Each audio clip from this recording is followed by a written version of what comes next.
पिछले 2 सालों में कोरोना की वजह से काफी लोगों की जान गई है, कई लोगों के घर उजड़े हैं। लेकिन बात अगर झारखंड की करें तो झारखंड में भी कोरोना का असर साफ तौर पर देखने को मिला था। लेकिन कोरोना वायरस का अब नया वेरिएंट ओमिक्रॉन अब पूरी दुनिया में पैर पसारता हुआ दिखाई दे रहा है, जिसे लेकर पूरी दुनिया में एक बार फिर से दहशत का माहौल है। लेकिन इस बीच एक बड़ा सवाल ये है कि झारखंड में वैक्सीनेशन के मामले में आखिर झारखंड अब भी पिछड़ा हुआ क्यों है। दिखाते हैं हम आपको एक रिपोर्ट। झारखंड वैक्सीनेशन में अभी भी पिछड़ा हुआ है। दूसरी डोज लेने के लिए महज 35% लोग ही आ रहे हैं।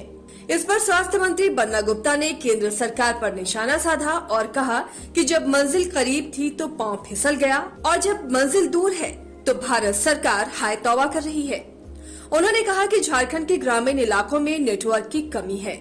केंद्र सरकार ने इसे बहुत ही जटिल बना दिया है। दिल्ली की तर्ज पर सारे प्रोग्राम बनाए गए हैं और चाहते हैं कि झारखंड में भी दिल्ली की तर्ज पर ही काम हो। यही वजह है कि वैक्सीनेशन में झारखंड पिछड़ा हुआ है। जब मंजिल करीब थी तब पांव फिसल गया, जब मंजिल दूर है तो हाय तौबा कर रही है भारत सरकार। जब हम चाहते थे कि वैक्सीनेट करना तो भारत सरकार हमको वैक्सीन नहीं देती थी। जब लोगों में, आप जानते हैं झारखंड तो जंगल जमीन पर आधारित है और झारखंड में जो है हमारा जो है इंटरनेट वगैरह काम नहीं करता है ठीक से। आप जमशेदपुर से रांची जाइए तो 4 बार आपका इंटरनेट कनेक्टिविटी टूट जाती है। तो आप सोचिए कि सुदूर गांवों में क्या होता होगा। तो इन्होंने इतना ज्यादा जटिल बना दिया सब चीज। ये भारत सरकार दिल्ली का सोच लेकर ये झारखंड के सुदूर ग्रामों में सोचते हैं। अरे दिल्ली की कनेक्टिविटी और हमारा पाकुड़ का जंगल का कनेक्टिविटी में जमीन आसमान का अंतर है, क्योंकि हमारे यहाँ पहाड़ है, जंगल है, नदी है, तो हमारी कनेक्टिविटी बहुत कम है। तो हमको उस समय इतना जोर दिया ये पोर्टल वो पोर्टल करो, और फिर जब लोगों में एक अव्यवस्था फैल गई, एक लोगों में गलत संवाद फैल गया, उसको दूर करने के लिए भारत सरकार ने कोई निर्णय नहीं किया। इस मामले पर रिम्स के पीएसएम विभाग के assistant professor doctor Divesh Kumar ने कहा कि झारखंड अभी भी टीकाकरण के मामले में पीछे है। हालांकि राज्य सरकार इस मामले में बहुत गंभीर है, लेकिन कहीं न कहीं जागरूकता की कमी लोगों में भी देखी जा रही है।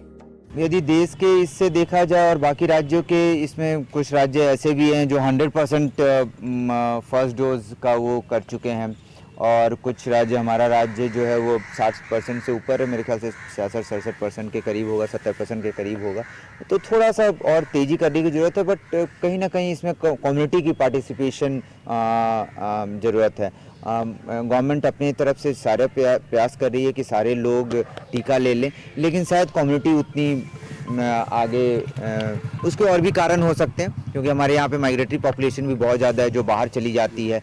तो हमारे यदि पॉपुलेशन जनसंख्या देखें तो वो उतना ही रह रही है, बट वो चूँकि माइग्रेटरी पॉपुलेशन है तो वो भी कुछ % ऑफ पॉपुलेशन कंट्रीब्यूट कर रही है, जो दिख रहा है कि हमारे अनवैक्सीनेटेड है। और थोड़ा सा सेकेंड डोज के लिए भी कम्युनिटी को और लोगों को आगे बढ़ना चाहिए कि जितनी ज़्यादा संख्या में आके और सेकेंड डोज लें, और ताकि अपना कंप्लीट वैक्सीनेशन हो सके। केंद्र और राज्य सरकार के बीच हमेशा की तरह जनता ही पिस रही है।